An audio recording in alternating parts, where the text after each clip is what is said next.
Welcome to Chit Chat Stocks. Before we get to this episode, we want to talk about our friends at Public. If you want to earn a 6.9% yield for the next 4 years or more, you need to check out the bond account at public.com.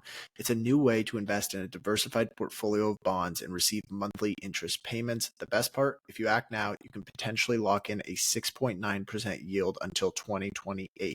In other words, no need to worry about the Fed's upcoming rate cuts. With a bond account at public.com, you can earn a 6.9% yield even as rates fall.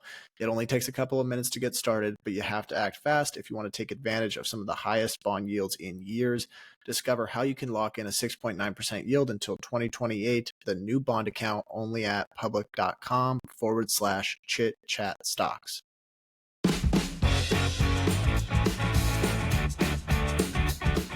Welcome to Chit Chat Stocks. On this show, hosts Ryan Henderson and Brett Schaefer analyze businesses and riff on the world of investing. As a quick reminder, Chit Chat Stocks is a CCM Media Group podcast. Anything discussed on Chit Chat Stocks by Ryan, Brett, or any other podcast guest is not formal advice or recommendation. Now please enjoy this episode.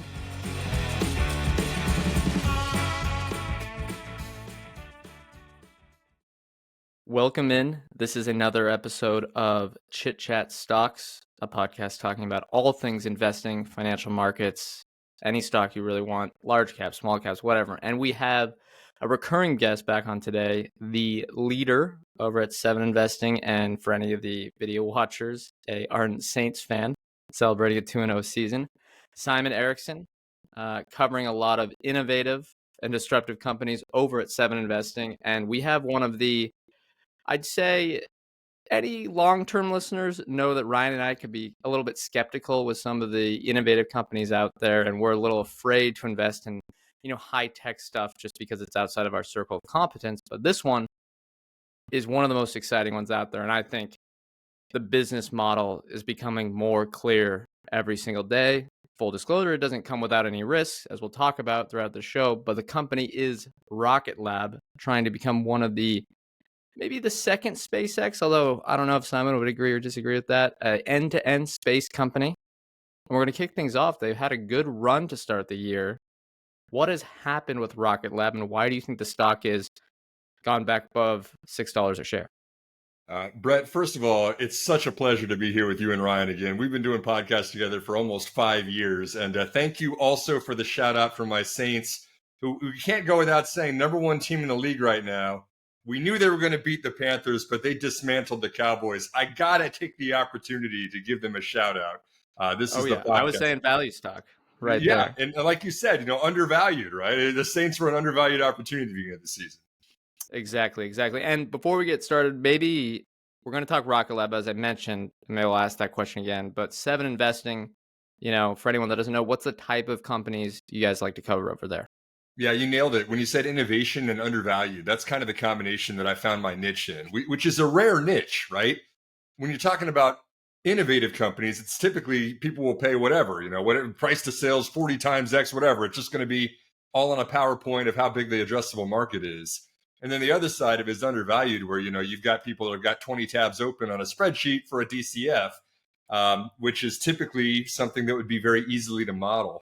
But myself, being a person who loves the future, very interested in technical conferences and, innovative things that are going on out there, coupled with the finance part of my brain that likes to do the number crunching, I really like companies like Rocket Lab that have found a new market that they're growing into. I've got some great advantages in that, but then also it doesn't seem like the stock is valued correctly. It's undervalued even at the price that it's selling at. So pretty excited to chat about this one with you guys, and go Saints.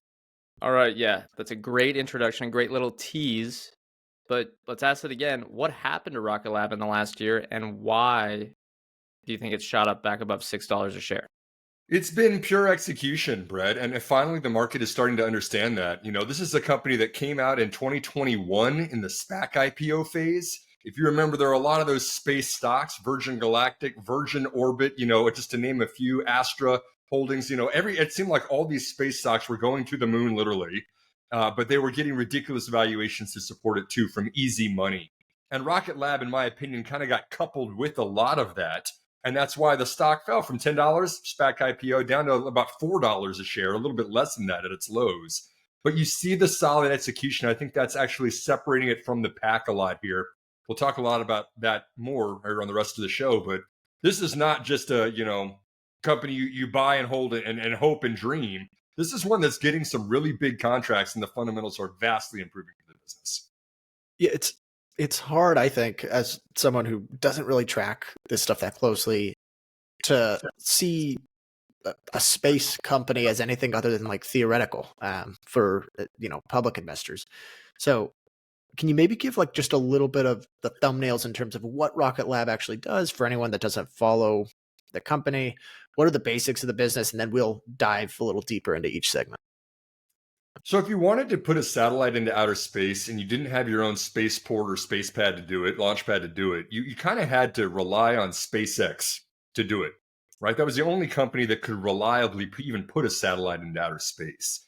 And Elon, not the most customer-friendly guy on the planet, would basically say, yeah, you can ride share with us. You can get on our rocket. If we're going to the orbital plane you need to be in for placement. But if we're not going there, then you just got to wait until the bus is going to stop at the stop that you need to get off at. And so customers, that were small and needed to put a satellite into space or wanted to, would be waiting for like 18 months to 2 years to even get to where they could even ride or compete for a ride share with SpaceX Falcon rockets. And Rocket Lab from the start said, we're going to commercialize space. We're going to democratize the space economy, where you can even go on their website now, Ryan, and book a payload of up to 300 kilograms into space, right? 300 kilograms is the size of a vending machine. You say, hey, I want it to be right here. You don't want to put a whole lot of fuel on your satellite, right? That costs weight, that costs money. You want to go exactly where it's going to go. And you say, this is what I want to bring, and this is the spectrum that I've already gotten approved with the FCC. Can you launch it for me? And Rocket Lab comes back with a number between $5 and $8 million and says, yes, we can. And here's a payload we can carry, and this is when we can bring it, weather permitting. That's how it started. This was a commercial space launcher that if you were a small customer that you had no option before, you could now get into outer space and put your satellite up there. And that is why we call it a lot of times a disruptive company. Disruption is when there was no market for this before, but there was demand that was not being served. That was the first step of the company. If you want, I can elaborate a bit more. You called it correctly when you said it's an end-to-end space company. In addition to companies that would have satellites up to the size of a vending machine they wanted to put in exactly a certain orbit, a lot of them said, hey, we'd love to do this, but we can't make the satellites. We don't know how to do that. And so Rocket Lab, through several years of acquisitions, was able to make the power components, right, the solar power components, the communications components. You could actually communicate with the satellite itself, the propulsion, so you could actually move it around if you needed to, and then a lot of the other things too that were just required for the satellite itself to be operational. And so that's what it's kind of calling the satellite division, the space services, I believe is what they're calling it now. But this is now the predominant part of the business is actually manufacturing the components and the satellites themselves for customers. And then the future is going to be exactly what Amazon Web Services did, which is if you can build the infrastructure for cloud computing and offer that in terms of your customers pay you for the computing, they pay you for the storage. The natural next step is you make the applications where you have engineers design things that can use the infrastructure you have, and then you charge people based on, a variety of different ways. Pay as you go. Space as a service is what Rocket Lab's going to look like here soon. We're just going to take care of all the operations, keeping the satellite safe, insurance in case something hits it, whatever it might be. Take that off of your customers' hands. Just let them focus on what they want it to do. That's where the future of this business is heading. It's very wild to think this is like so accessible to companies.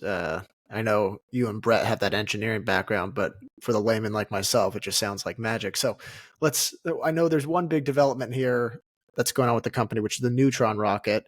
And before the show, I made sure to check out those pictures, and it looks like quite the cool design. Maybe talk about what this is, how important it is to Rocket Lab as a company, and then what progress has been made on it so far. Yeah, so chemical engineering nerds like myself will point out that, when you're looking at a subatomic particle, an electron is much smaller than a neutron, just like the electron rocket is much smaller than the neutron rocket. So Peter Beck, the CEO, is having a little bit of fun for the tech heads that appreciate those kinds of things. But the same is true, right? If you carry up to 300 kilogram payload with Electron, and then slightly larger here, based on what they've done recently, you can now carry 8,000 kilograms, almost 25 to 30 times the payload capacity with Neutron. And we haven't gotten there yet, Ryan. It's very hard to do that. You've got to have a completely different engine. You've got to have a much bigger rocket. A whole bunch of things have to happen. It's not like you just, tweak some dials and you make a bigger rocket. But you can just imagine that instead of putting one or two satellites into place that are 300 kilograms in payload, if you're able to put 8,000 kilograms into payload, all of a sudden you're putting entire satellite constellations where it's not taking, 20 missions to put everything out there. You can do all of it in one mission, one launch, one rocket, and the payload, is huge. The economics completely changes and completely improves, not only for Rocket Lab, but also for its customers. Yeah, and I think maybe to clear up something for the listeners that maybe are new to this company, have any confusion, the Electron is the small one, as Simon mentioned. Neutron is the larger one that's in development. And maybe you can tell me if you agree or disagree with this. With the Electron, yes, it's been great that they're the second company besides SpaceX, or I'm not sure if there's other ones out there, but maybe the second one to do, consistent launches on a monthly or quarterly basis with the Electron. However, with that one, they weren't really competing with SpaceX at all. And importantly, with Neutron, this is going to be more of a head-to-head competition that could get, but it's almost, I don't know what the other one that SpaceX has that's the same size, but you could get more, competition from them. And then second is the fact that it's going to see potentially a huge growth in revenue per launch. And then third, I can't remember if this was on their Neutron or a long-term plan. You can actually take, humans up in the Neutron. At least that's what they're planning for. Yeah, so maybe swim lanes. Think about it this way, Brett. The Olympics, you got the 8 swim lanes, for the Olympic trials. Down at the bottom is small launch, right? This is Electron. You got a vending machine you got to put up there. SpaceX isn't doing any of that at all. SpaceX is on the completely opposite side of the pool, so to speak, which is large lift. These are massive. The Falcon, the hot rockets. The things that SpaceX right now is doing it because it's placing its own satellite constellations in place for internet. Right, Elon is already now beaming down internet, for Starlink and customers to do that. And most of it is internal. They've done a little bit of rideshare, they've done a little bit of commercial stuff, but it's almost all Elon wants to put these up there in space for himself. And he wants to get to Mars too, right? The goal is to make a bigger and bigger rocket that can carry bigger and bigger payloads. Because you see his mission, getting human beings on a manned mission to Mars, maybe even colonizing Mars, is very different than democratizing space for commercial customers like Peter Beck and Rocket Lab wants to do.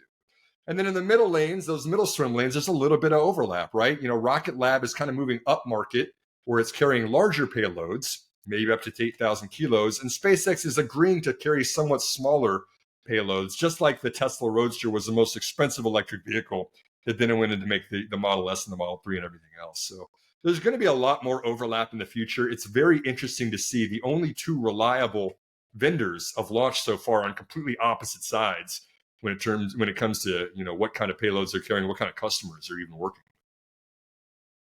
All right, and for the Neutron, it's in development. It's not launching anything yet. I think they're making pretty good progress on their timeline there, but it's still going to be, I think, at least a year or two, if not longer, before we get to true commercial launches like the Electrons were.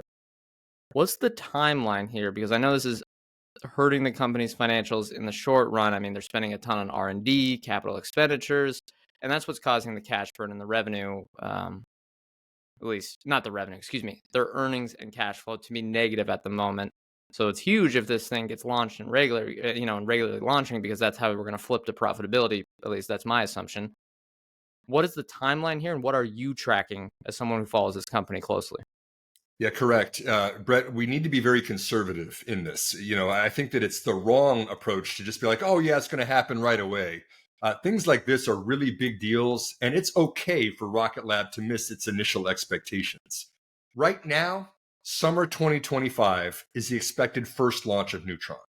But take that with a little bit of a grain of salt, because they did previously say the end of 2024 was going to be the first launch. That's now been pushed out 6 more months, and it might get pushed out another 6 months after that. Like you mentioned, there's a ton of capital expenditures and working capital that's required for this project, right? They're now developing the Archimedes engine, their 3D printed rocket, because it's got to have huge thrust for this thing. They bought a lot of assets from Virgin Orbit when it was basically going bankrupt. They bought a lot of the Southern California assets that they had right there. They've dedicated a Mississippi R&D site that's only focusing on Neutron right now.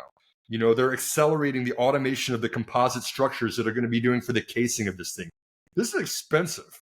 You need really, really technical teams and a lot of money to do stuff like that.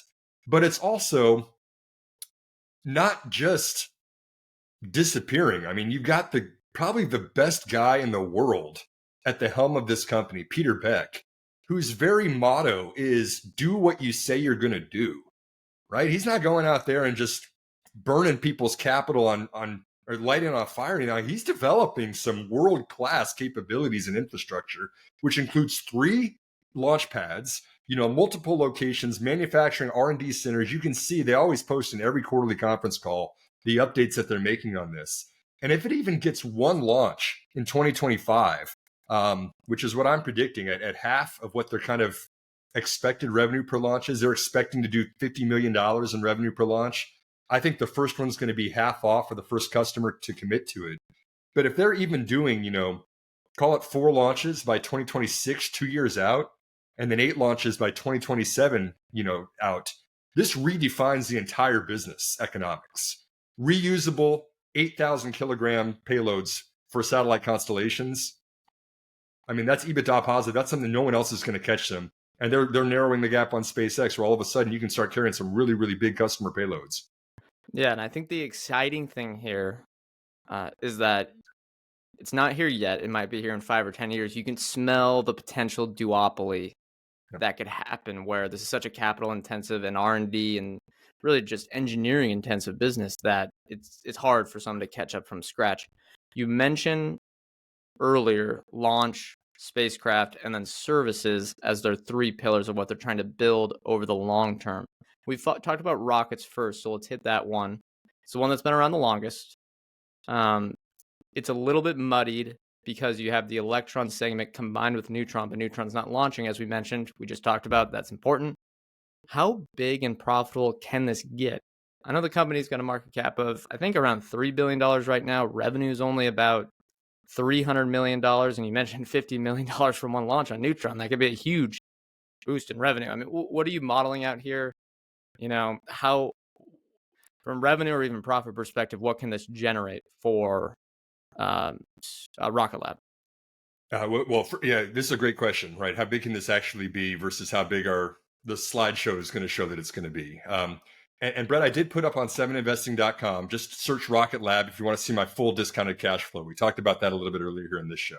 Got all the assumptions that I have up in there. But in terms of how is this going and how big can it be? Just by the numbers, second quarter revenue up 71% year over year. That's really promising. $1 billion in backlog. That's really promising. And now about 3/4 of the business is the spacecraft business, not just the launch, but actually the manufacturing side of it. And it's a little bit of different economics, right? We said that if you're doing launch, you're charging right now for Electron $5 to $7 million. You're capturing about a 35% gross profit margin, which includes the development of the rocket itself, which is counted as a cost of goods sold for Rocket Lab. So you've got some really heavy costs, but also in the satellite construction, that's a little bit lower margin right now, 25% business, but much bigger contracts. If we can maybe split this into kind of 2 groups, there's commercial business and then there's defense business, right? So a lot of Rocket Lab's kind of PR and presentations is all about democratization of space and commercialization of space. And if you're a business, you can come book right online. And that's great. But right now, the most important customer for Rocket Lab is the United States government, right? The Space Development Agency, the Department of Defense, the military and defense groups that are like, hey, we've got to get stuff into outer space as quickly as possible. And SpaceX is fulfilling some of those missions, but there's some that are smaller payloads that aren't really being served by what Elon even has to offer. And this is not only for the launch part of it, but also the manufacturing part of it, right? $720 million of backlog, largely from the Space Development Agency right there. They've also got a commercial customer, $143 million contract right now with Global Star and MDA. That's a commercial business. The HASTE contract. This is one for hypersonic. Brett, I know you got some military in your family. I got some in mine too, but there's some scary stuff going on in the world right now, specifically a war going on with Russia and Ukraine, and China is developing some hypersonic ballistic missiles, which means hypersonic 5 times the speed of sound, right? You have to have an answer to that. You can't be a sitting duck if there's kind of weaponry in outer space that you need to be able to respond to. And so what does the United States do? What does the Department of Defense do? It says, okay, we need a hypersonic program, and we're going to give those contracts to Rocket Lab. And that's why you saw one contract for the HASTE contract in 2023, 7 more in 2024, and now already 4 more logged for 2025. And we haven't even finished 2024 yet, right? So this is something that U.S. is basically just saying, look, we need you to modify the Electron rocket. It's got to be a larger payload. It's got to be able to respond to an incoming threat that we see capabilities that China's developing and testing in South Africa right now. I cannot express enough how important this is to be at this point in time when this is happening right now. And Rocket Lab is the #1 prime supplier that's spec'd in, that has gotten the credibility and is getting the contracts with a very, very lucrative, customer with this one. Yeah, and maybe pulling it back to the business or investing perspective, do you think it's just a great marketing for these commercial customers to say, for Rocket Lab can say, look, you can go to this competitor that has 0 launches. They haven't proven anything, or you can go with us, a trusted partner of the United States military. I think that to me smells like, a brand reputation that is starting to be built among this industry. Do you agree or disagree with that? And can that be a separating factor for them over the long term? 100% agree. I mean, people will say this is not a recurring revenue business. I would say, yes, it is. Why? Because if you do one launch, you're going to get that vendor continually for the rest of your business until something happens or something goes wrong. Why do you see Synspective, launching 10 total booked flights that they've already got in line with Rocket Lab out there? Why does Black Sky keep coming back to them for logistics and imagery, satellites? It's just like you get Kineas, 5 booked new launch contracts on board. I mean, if you have a credible vendor that passes and checks the boxes that you need to see to be a reliable launch partner, you just keep going right back to them. And then you have them develop your satellites for you, and then you're going to have them handle all the infrastructure. The question is, how big is the commercial market really going to be? Morgan Stanley says it's worth $1 trillion by the year 2040. Maybe. That's a big number. That's a really big market. But the applications today are mostly kind of like Google Earth kind of imagery, kind of stuff from satellite. A lot of people are saying satellite internet is going to replace broadband, terrestrial fast internet. To be seen. But Starlink has certainly validated the early signs of this market. I think there's a lot to it. We're going to move to the next segment here in a bit, which is the spacecraft, which I want to learn more about. But on the rocket specifically, would you say there's a moat here? Like, obviously, it's very expensive to do, so that's kind of a barrier to entry. But aside from the recurring revenue, the customers that are already there, is there something that's, other than the money, stopping competitors from merging? I mean, if you don't do this for a living and love it, this is a terrifying industry to even attempt to try to even get a customer. And then if you actually do get a customer, everything has to go perfect up to the point of launch. And if it doesn't, then the satellite explodes and you lose all of your credibility, right? Look what happened to Virgin Orbit. Look what happened to Astrolabs. Look what happened to all these other companies that raised money in 2021 through the SPAC craze and are now defunct and bankrupt and selling for pennies on the dollar. I don't know how you compete against Rocket Lab. If you gave me, $10 billion right now and said, okay, go compete against Rocket Lab. By the way, you can't have any of their people and you can't, acquire the companies they've already acquired. I don't think I can do it. Yeah, makes sense. Okay, second segment here is the spacecraft segment of the business. What is this, and what customers are they actually serving here? So these are contracts, Ryan, that are served generally over 10-year periods of time, right? And it's not just, I've got a satellite, I'm ready for the launch, I want to book it, a calendar time. It's basically like, okay, we want to create a satellite that's going to do telecommunications, right? It's going to be used for all these little Internet of Things devices all over the entire world, right? Or it's going to be a satellite constellations that I want them to be able to receive, internet signal and then broadband, be able to hit this spec of this speed and this latency in this part of the world or something like that, right? And so you kind of get these deals, these $500 million deals, $150 million deals that specify exactly what it's going to look like. Now, the interesting piece is that Rocket Lab kind of recognizes a lot of that before the launch even happens in terms of cash flows. They've got to develop the satellite itself. They've got to kind of get everything spec'd in. They've got to put a window of launch in place. They've got to have the teams dedicated to this specific project.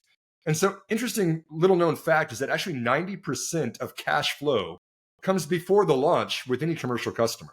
Only 10% of the cash flow happens at the point of launch, but all of the revenue is recognized at the point of launch. So you and I, as investors, know that disconnect kind of shows that, when you're collecting money up front, but you're only recognizing revenue when it actually happens. That's generally a good thing. That's high quality revenue. We've already recognized 90% of the cash flow before it.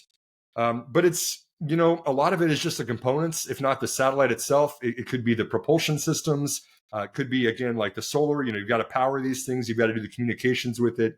Rocket Lab made a lot of acquisitions with the $770 million that it raised in the SPAC IPO to go out and buy other companies that had niche capabilities and just couldn't get to scale, right? If you were a solar power manufacturer for satellite, it's really hard to get to the point of profitability. You got some cool IP, you've got some good teams, you've got some manufacturing capabilities. But something like that is really meant to be a much larger company. And that's why they went out and they made so many acquisitions between 2021 and 2024 here. This episode is brought to you by our friends at Yellow Brick Investing. Yellow Brick is the best aggregator of stock pitches across the internet. By tracking thousands of blogs, newsletters, fund letters, podcasts, and more, they collect and summarize the best stock pitches and bring them to you in a single place. Try it for free or upgrade to a paid plan to see investor returns and the latest stock pitches on joinyellowbrick.com/chitchat. We genuinely use Yellowbrick every single week here for stock research on small and microcap ideas, and think you can as well. Try it for yourself. Simply go to joinyellowbrick.com/chitchat and search a company or ticker you're interested in. You are bound to find a great report on just about any company. That's joinyellowbrick.com/chitchat. If you want to earn a 6.9% yield for the next 4 years or more, you need to check out the bond account at public.com. It's a new way to invest in a diversified portfolio of bonds and receive monthly interest payments. The best part, if you act now, you can potentially lock in a 6.9% yield until 2028. That's the new bond account at public.com/Chit Chat Stocks. Yeah, it seems to me like the key is, if I'm looking at an independent spacecraft company, well, you still got to get this thing launched. So you have to turn to someone like SpaceX or Rocket Lab. The power, at least in the negotiating perspective, probably sticks with the company that can launch up in the air, because that's, without the launch, nothing happens. So with Rocket Lab owning both of these, that, again, seems like a way they could develop a moat over the next 5-10 years. One thing they talk about as the next step and the third pillar is space data and services. I know we don't have much here, so this might be more of a speculative section, but what are the thoughts on, what could they be up to here? What makes sense to you? The FCC, before you can even put a satellite into space, it has to assign you spectrum, right? So it's kind of like a wireless internet provider, right? If you are Verizon, you've only got certain spectrum you can use. So you're not interfering, and you and I aren't overlapping calls, and we're hearing each other's conversations and things like that. But to put this into kind of perspective, there's somewhere around 15,000 active satellites going around the Earth right now, and the FCC has got a backlog today of more than 38,000 applications for spectrum of people that want to put satellites into outer space. Right, and some of these are big guys, SpaceX, Amazon's doing Project Kuiper. They've already got kind of internal projects and stuff. OneWeb, is out of bankruptcy again, doing their thing. But a lot of these are even just smaller companies that say, hey, I want to serve rural northern Alaska with broadband internet and satellite. Can you do that for me? And I want to apply for the spectrum for it and stuff like that. There's a really lot of demand for even just small companies or companies that can't do it on their own, that have already kind of applied and say they want to do this and then would turn to Rocket Lab for something like that. And again, if they can't manufacture satellite or they can't do the launch, you've got to assume that they're probably going to look to Rocket Lab for the operations as well, right? This as a service, like you mentioned, opportunity. And this is the biggest of the three. I don't remember the exact numbers because I don't have the numbers in front of me, but I think they said something like $50 billion was the addressable market for launch. But it was something like, can you help me out, Brett? What was it? $50 billion, $100 billion? It was something along those lines. I could maybe look up one of their IR presentations, but either way, compared to the size of the business today, there's a lot of room for growth. Yeah, it's the much larger market is what Amazon did with web services, being something you just pay them to take care of all the infrastructure, rather than just selling the infrastructure or just using the infrastructure, which is kind of where we stand today. Expensive, capital intensive businesses that are hard to compete against tend to do well as investments.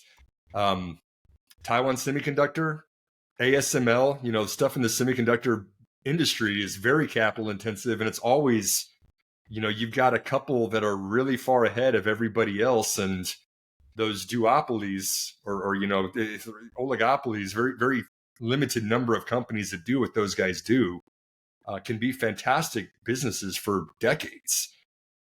That's what I think we're developing here with Rocket Lab. Yeah, I was actually going to mention TSMC as a little bit of analogy here. You look at someone like SpaceX, and they're doing extremely well with Starlink because, well, hey, we're the ones that launch it. We get priority. We get to do what we want here. We have this vertical integration.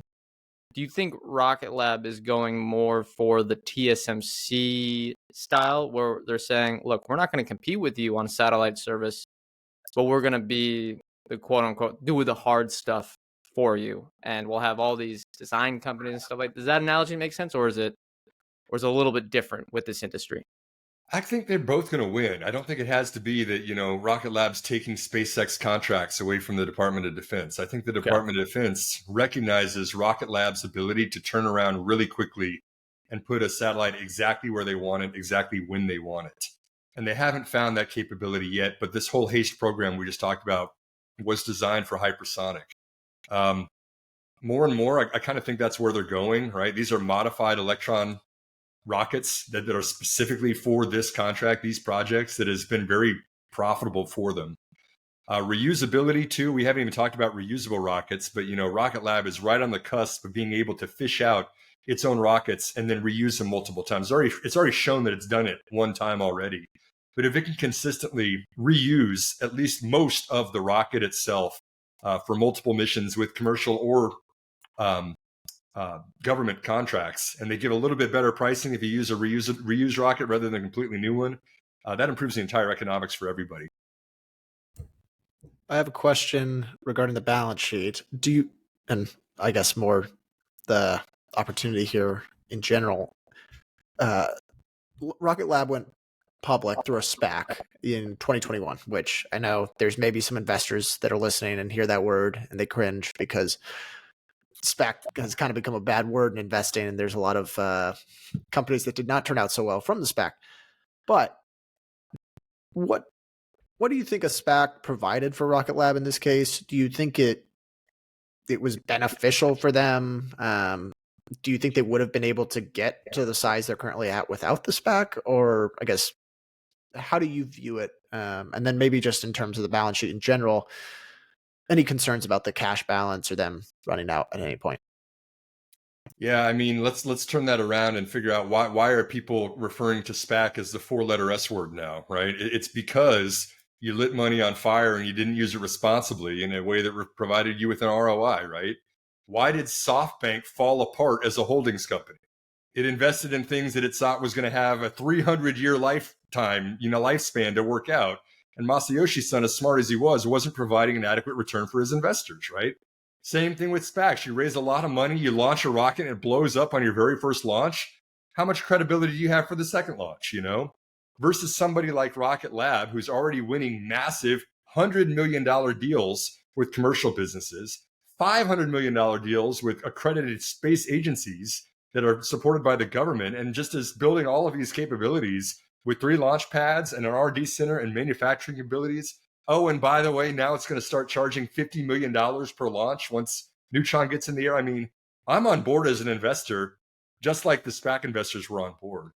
Probably we're a little bit early. I mean, you could have bought shares down at $4 a share rather than 10 at the time of the SPAC, but it used the money wisely. It made acquisitions of the component companies. It bought Solero, for the solar power. It bought the propulsion companies. It's not only the manufacturing, but like the people that have worked in these industries for 20 or 30 years. It's not like there's just an infinite supply of people that are really technical and good at these things.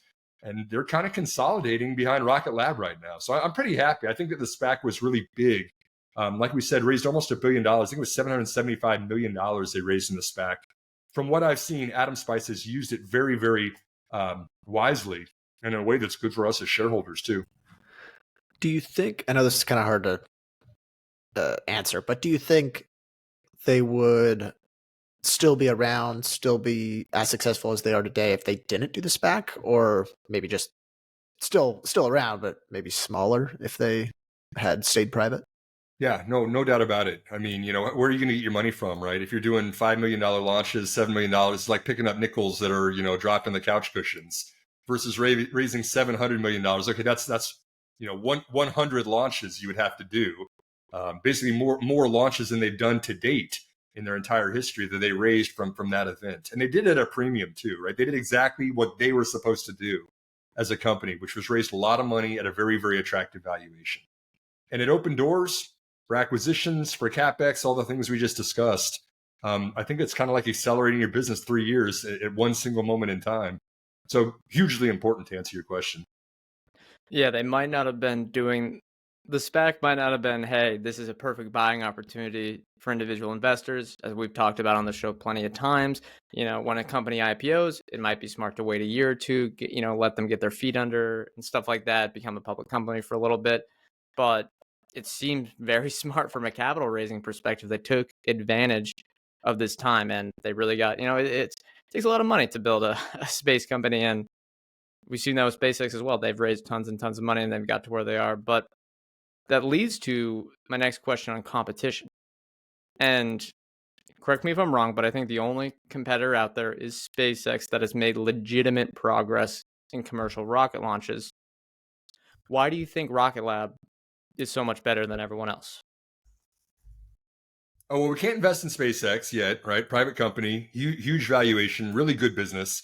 If you want to invest in the space economy, at least in this division of it, you go with Rocket Lab. It's got a market cap of $3.7 billion. SpaceX is, what was the last round? $130 billion valuation, something really, several multiples. I think 200 even. Okay, it's up higher, yeah.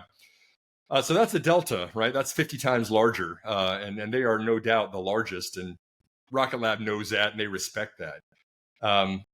But I think that if you look the other way, who's really at Rocket Lab's heels and, competing against them, I'm not really seeing it. There's other vendors that are putting stuff into space, right? There's other even government funded launch providers that are putting stuff into space. But I'm not aware of anyone that's at the same kind of level that they are. Them and SpaceX are the only two that have reliably put satellites into outer space. Blowing a rocket up is not something that's not going to happen, by the way. Even Rocket Lab had its first anomaly. It actually had a satellite break and come back down to Earth here recently. I think that's inevitable just because of, if you appreciate how many things are going on and how many unknowns there are, and you try to, through Six Sigma processes and other engineering things, do as well as you can to control all of those variables, but you can't control everything all the time. And there's going to be, I think, even more, if not explosions, things that just don't work in launches. And even SpaceX knows the same thing, right? It was the Starship that's getting launched out here in Texas, and it blows up and the crowd starts cheering just because of the scientific progress that got made by them even doing that. It's a learning experience that we haven't really even done before outside of NASA and government launches. And now as we're learning more about how to actually reliably do all of the engineering and all the technical stuff required to put a rocket into space. It's that is a risk, but I don't consider it as big of a risk, I think, as a lot of people might be considering that. What do you think of the management team overall? And then I guess, how are they incentivized? I assume Peter Beck is a large shareholder, would be my guess. I haven't looked at the cap table, but I assume he's got all the proper incentives as well. Yes, that's correct, Ryan. Him and Adam Spice, I've interviewed them before. They're both stand-up guys, very serious. Peter Beck's kind of got a fun sense of humor, but he's working long hours every day, and he expects the same of his team. It's the same reason that people work for Tesla, right? You don't mind the long hours if you feel like you're changing the world or doing something that's never been done before. And it is very technical too. Peter Beck is not just a guy that's a pansy that's, talking to the Wall Street analysts. He's putting on the hard hat. He's getting out there for all the launches, and he's an engineer himself. It's a very technical guy. I think they've gained a lot of credibility, and they've got a large institutional following as well, which is really good when they want to start raising capital again. And the incentives, yeah. So I'm thumbs up on my opinion on the management team. Yeah, I was going to say, with the capital raise, I think this year they did another convertible note. I think it's a good sign when the capital markets are willing to offer you a convertible note, especially for a company that's going to be burning money for a little bit here. Let me hit a question from Twitter. Always want to hit those for the audience members that want to interact with the show. We appreciate them putting in the work there. The question here is, the company has been doing a great job and things seem to be going well. What are the biggest downsides that investors may be missing with Rocket Lab stock today? Essentially, what are you worried about here? What would cause you to sell your position? FinChat.io is the complete stock research platform for fundamental investors. They have all the standard financial data on more than 100,000 stocks globally. But beyond that, they have company-specific segment and KPI data on 1,800 stocks. Want to see NVIDIA's data set and revenue? FinChat's got it. Like to track Spotify's premium subscribers? They've got that too. And they just added ETFs to the platform as well. The breadth of FinChat's data is truly one of a kind. We use FinChat every day, and I've personally been using the AI Copilot more and more to summarize earnings calls and conference transcripts. To get 15% off any paid plan, go to finchat.io/chitchat. That is finchat.io/chitchat to get 15% off any paid plan today. The link is in the show notes. Yeah, I mean, maybe two things, right? There's a lot depending on Neutron. I don't hold them to the exact day and minute of when they say it's going to actually launch, but if Neutron just keeps getting pushed out from 2024 to 2025, and then all of a sudden we're looking at 2027, 2028, I mean, those are cash flows they're missing out on that the stock is worth less if you're not catching them, and it's continually a work in development. I think that the really biggest red flag would be if they just abandon the project. They just say they can't do it technically. I don't think that's the case. I think they will, but if that were to happen, that's a real big red flag. And then maybe a smaller red flag is, is satellite internet going to be as big as we expect it's going to be?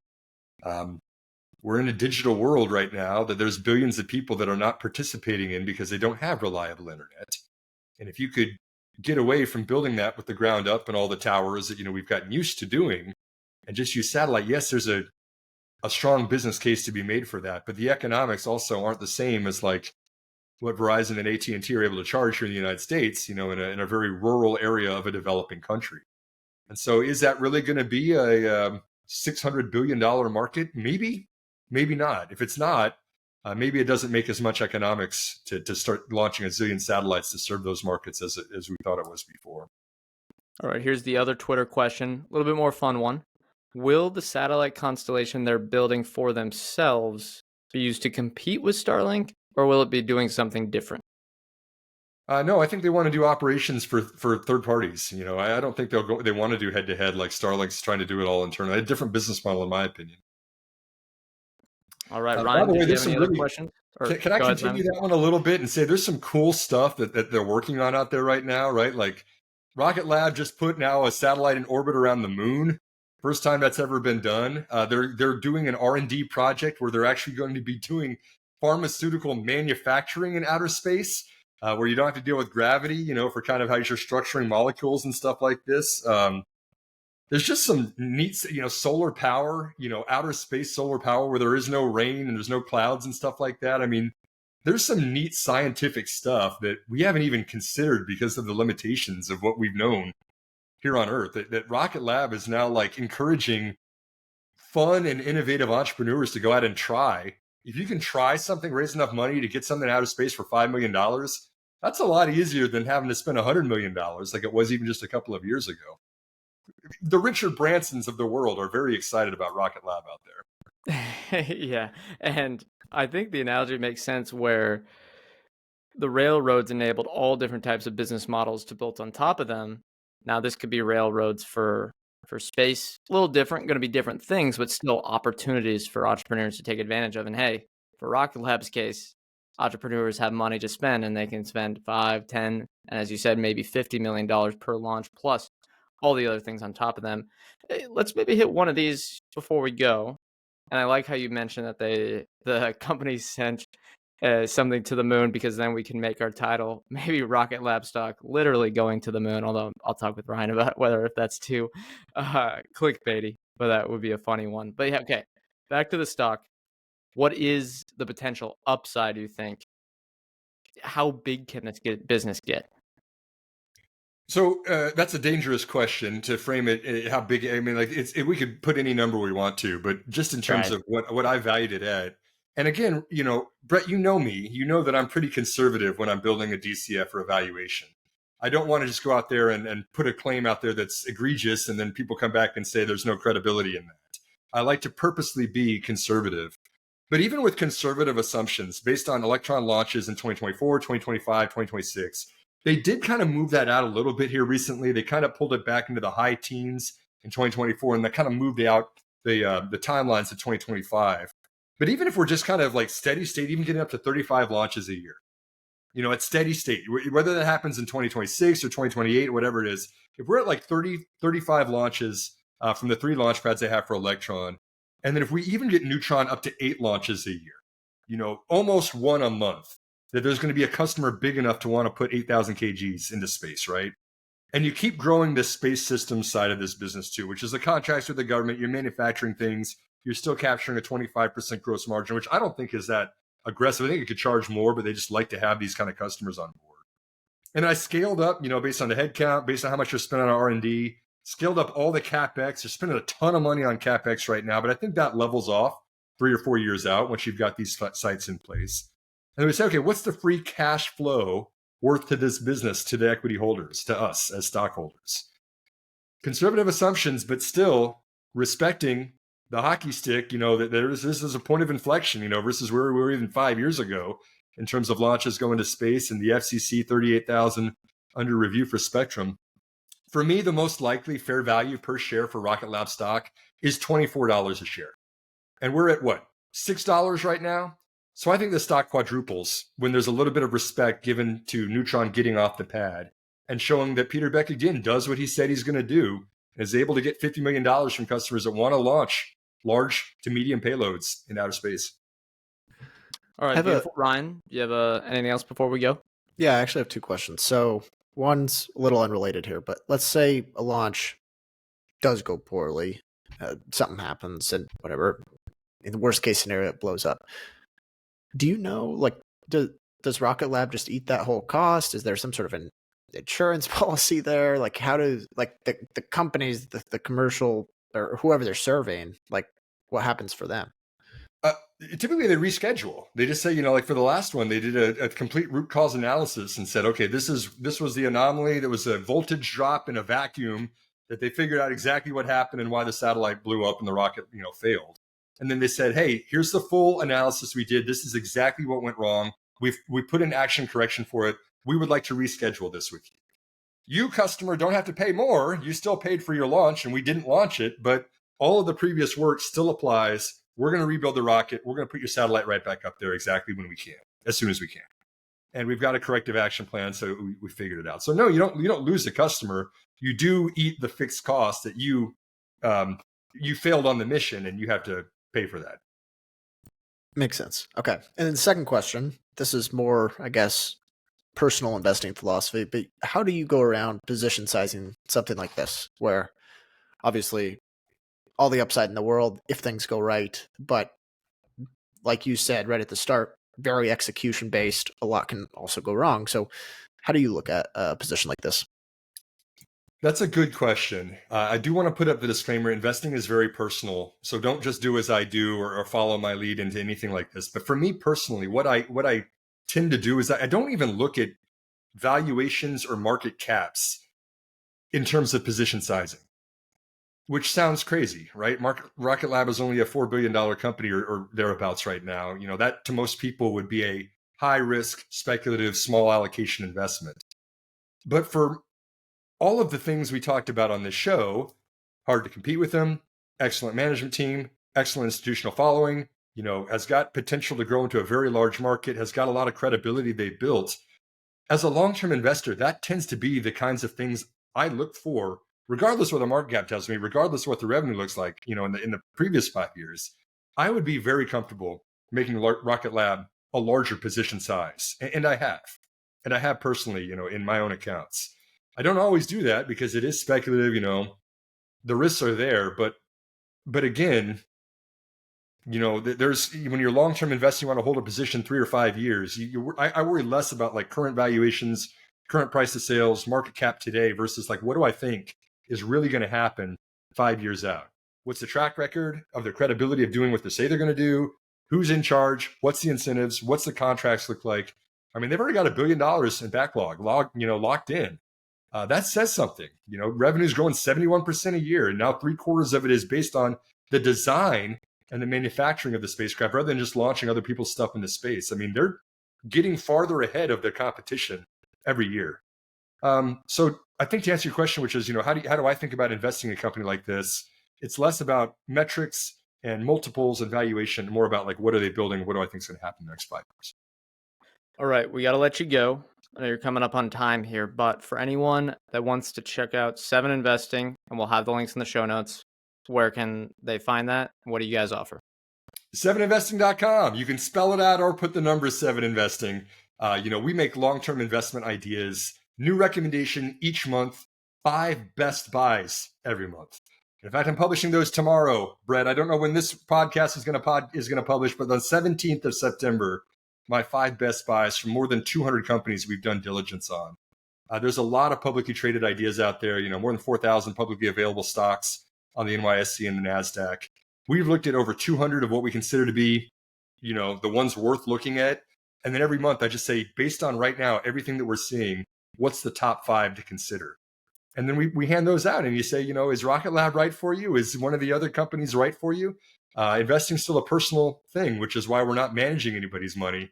We're just coming up with our very, very best ideas every month at 7investing.com. All right, beautiful. Let me hit the disclosure. We are not financial advisors. Anything we say on this show is not formal advice or recommendation. Ryan, I, or any podcast guest may hold securities discussed in this podcast, may have held them in the past, and may buy, sell, or hold them in the future. Thank you, Simon, for joining us once again. A fascinating company in Rocket Lab, and we'll see everyone next time.